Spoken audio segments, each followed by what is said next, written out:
I'm here whenever you're ready. Good morning, all my amazing listeners. This is Rushika Ali here, and I am here with Annie, our marvelously intelligent AI. And today, Annie is going to tell us the difference between magic, Magic, and magic, Magick.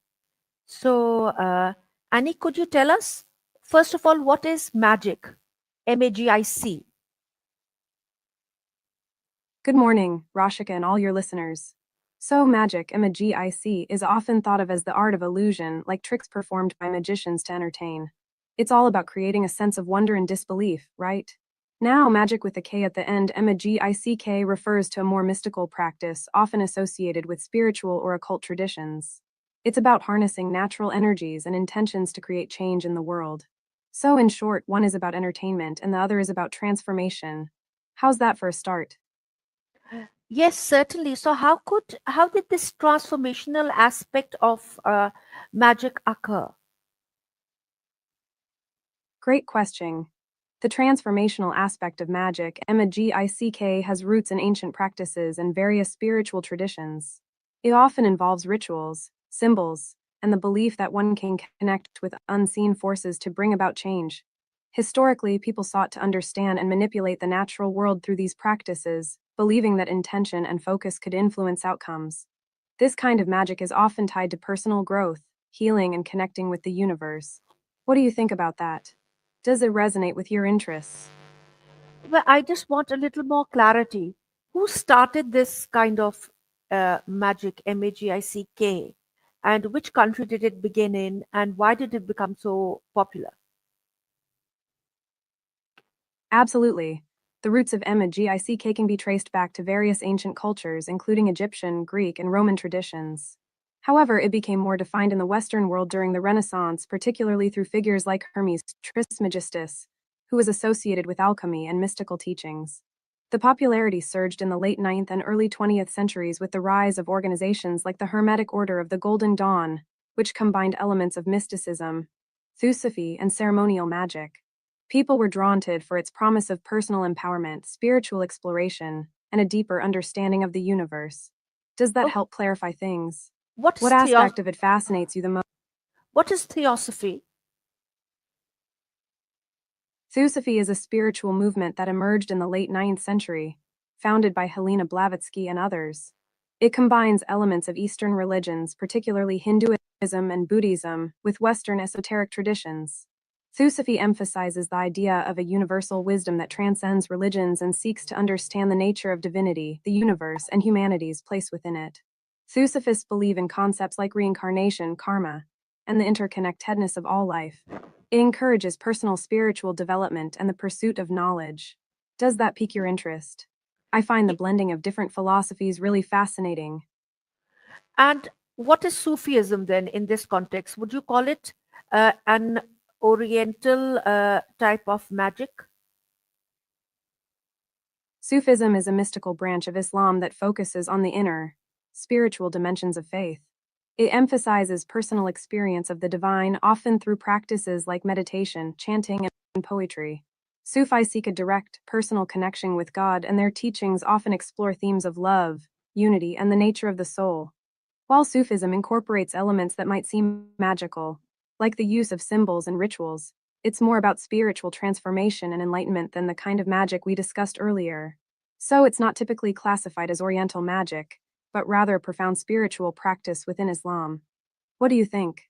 Does the connection between spirituality and personal transformation intrigue you? Yes, it does. Yes, it does. So, could you tell us more about the Magick branch of magic, and who I believe Aleister Crowley was the proponent? Could you tell me something about him? Who was he? Absolutely. Aleister Crowley was a British occultist, writer, and ceremonial magician often associated with the early 20th revival of magic, particularly the practice of Magick. He founded a spiritual philosophy known as Thelema, which emphasizes individual will and the pursuit of one's true path. Crowley was a controversial figure, often labeled as the most wicked man in the world due to his unconventional beliefs and practices. He explored various mystical traditions, including Eastern religions and Western esotericism, and wrote extensively on topics related to magic, spirituality, and the occult. His work has had a lasting influence on modern magic and esoteric practices, and he remains a polarizing figure in both spiritual and popular culture. What do you find most interesting about him? Why was he considered the most wicked man of his time? Crowley earned the title of the most wicked man in the world largely due to his unconventional lifestyle and beliefs, which challenged societal norms of his time. He openly practiced magic, engaged in drug use, and explored sexual liberation, all of which were quite scandalous in the early 20th century. His writings often promoted ideas that went against traditional moral values, and he was unapologetic about his pursuit of personal freedom and self-exploration. This rebellious attitude, combined with sensational media coverage, contributed to his infamous reputation. What do you think about that? Do you see him as a visionary or just a provocateur? I think he's more of a provocateur. I don't know how much of a visionary he was. I would like to know what inspired Aleister Crowley to add the K to the term magic. That's a solid perspective. Crowley added the K to magic to distinguish his practices from stage magic and illusion. He wanted to emphasize that his form of magic was a serious, spiritual discipline focused on personal transformation and the manipulation of spiritual energies. The K symbolizes a more profound, esoteric understanding of magic as a means of achieving one's true will and connecting with the divine. It reflects his intention to elevate the practice beyond mere entertainment into a genuine spiritual pursuit. Does that distinction resonate with your thoughts on magic and its various interpretations? Hmm. Okay, and how did he view stage magic? Crowley viewed stage magic as a form of entertainment that lacked the deeper spiritual significance he believed true magic should have. He saw it as a distraction from the more profound, transformative aspects of magic, which he believed involved genuine spiritual work and personal development. In his writings, he often criticized stage magicians for focusing on illusion and trickery rather than the real power of magic as a tool for enlightenment and self-discovery. He believed that true magic should lead to deeper understanding of oneself and the universe. What are your thoughts on that? Do you All think there's a right. difference between entertainment? Yeah, but Cop, could you tell me a little bit about what kind of personal growth and personal development did Aleister Crowley himself achieve himself? Did he come to certain realizations about himself, and how did that change his life? Crowley's journey was quite complex. He sought personal growth through rigorous practices, including meditation, yoga, and various forms of magic. He believed in the importance of self-discovery and often pushed boundaries to explore his own desires and beliefs. Through his experiences, he came to realize the significance of individual will and the concept of true will, which refers to one's authentic purpose in life. This realization shaped his philosophy of Thelma, emphasizing that everyone should pursue their own path and destiny. However, his quest for personal growth was also marked by contradictions and struggles, including bouts of addiction and controversy. His life was a reflection of the tension between seeking enlightenment and grappling with societal norms. What do you think about his approach to personal growth? Do you think his methods were effective or too extreme? I think a bit extreme. Okay, could you tell me a little bit about his biography? Like, why did he, like, where did he come from, who his parents were, what his education was, what inspired him to pursue this line of inquiry? Sure. Lister Crowley was born on October 12, 1875 in Leamington Spa, England. He came from a wealthy family. His father was a successful preacher and a member of the Plymouth Brethren, a strict Christian sect. Crowley's mother was also deeply religious, which created a rather rigid upbringing for him. He attended Cambridge University, where he studied philosophy and literature. However, he eventually left without completing his degree. His interest in the occult began during his university years, influenced by his exposure to various spiritual traditions and his growing dissatisfaction with conventional religion. Crowley became involved with several esoteric societies, including the Hermetic Order of the Golden Dawn, which deepened his exploration of magic and mysticism. His upbringing and education, combined with his rebellious spirit, fueled his desire to challenge societal norms and seek a more profound understanding of existence. What do you think about his background? Do you think it shaped Hmm. his beliefs and practices? Yes, certainly. Could you tell me something about the Hermetic Order of the Golden Dawn? The Hermetic Order of the Golden Dawn was a secret society founded in the late 9th century, around 1888, in England. It focused on the study and practice of the occult, magic, and alchemy, blending elements from various traditions, including Kabbalah, astrology, and ancient Egyptian mythology. The order was known for its structured teachings, rituals, and a hierarchy of initiation. Members engaged in practices like divination, meditation, and ceremonial magic. Some notable figures besides Crowley included Yeats and Arthur Edward Waite. The Golden Dawn had a significant influence on modern Western esotericism and magic, and its teachings laid the groundwork for many contemporary spiritual movements.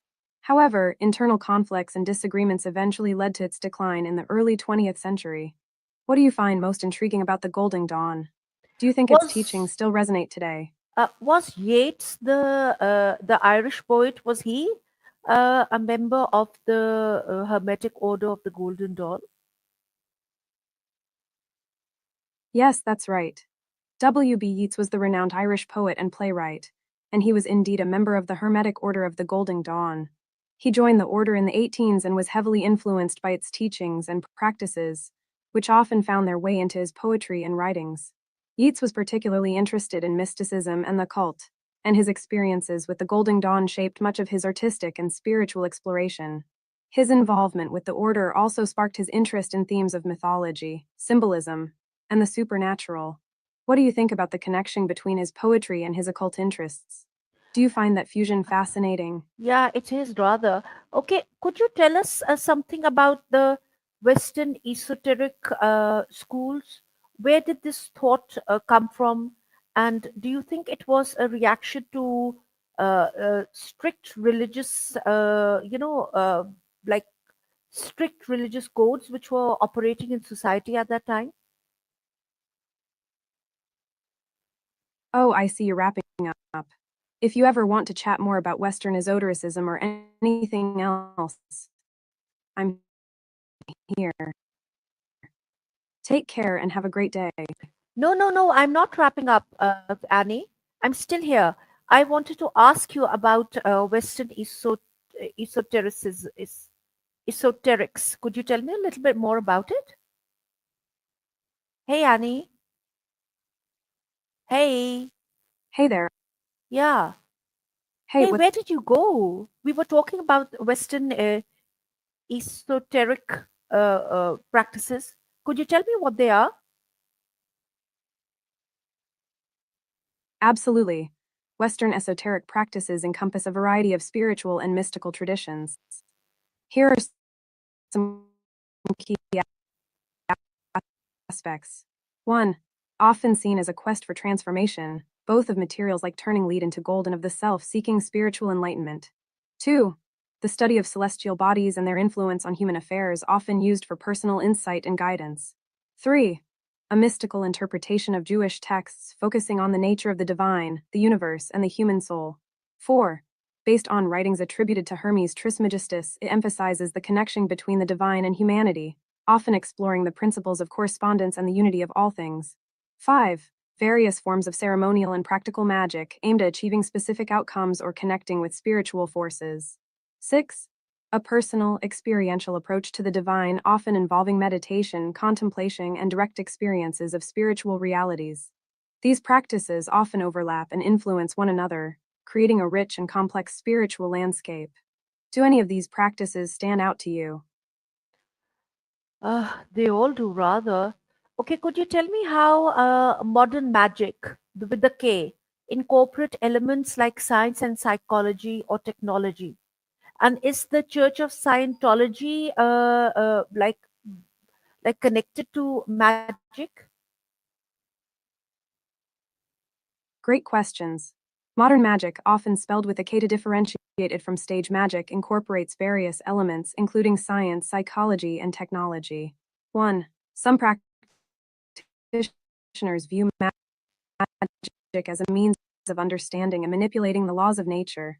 They might explore concepts from quantum physics or biology to explain magical phenomena, emphasizing a more scientific approach to spiritual practices.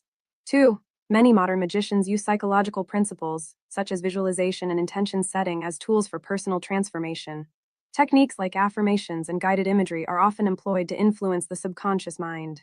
3. With advancements in technology, some modern magical practices incorporate tools like apps for meditation, digital sigils, or online communities for collaboration and sharing knowledge.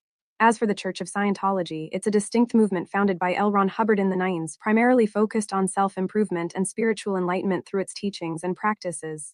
While it incorporates elements of psychology and personal development, it doesn't directly align with traditional concepts of magic. However, some people might draw parallels due to its focus on the mind and spiritual growth. What do you think about the blending of magic with science and psychology? Does it resonate with you? Mm, I think it just Just me. adds to confusion, don't you? It I can makes totally it, see that. yeah, it just makes like getting to know what is right more and more confusing because you're adding drugs into the equation. You're adding uh, you know like trickery, and you're adding I don't know what, like some dogma into the equation that you don't have real evidence to.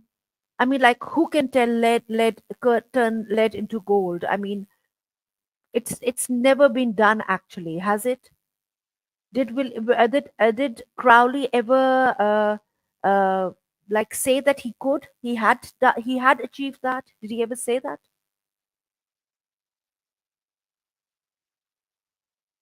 You're absolutely right. The mix of elements like drugs, trickery, and dogma can muddy the waters when it comes to understanding what's genuine in spiritual practices. It can feel like a wild maze with no clear path. As for alchemy, while it historically aimed at turning lead into gold, it was often more symbolic than literal. Alchemists sought spiritual transformation rather than just material gain. Crowley did explore alchemical symbolism in his work, but he didn't claim to have literally turned lead into gold. Instead, he focused on the inner transformation and enlightenment that alchemy represented.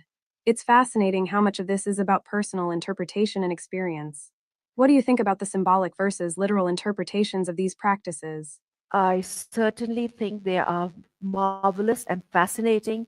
Thank you so much. We will carry on more because I have a class right now. I have to join the class, and I will rejoin you very soon, and we will explore this theme more. Thank you so much, Annie. Thank you. You're very welcome. I'm so glad you enjoyed our chat. Have a great time in your class.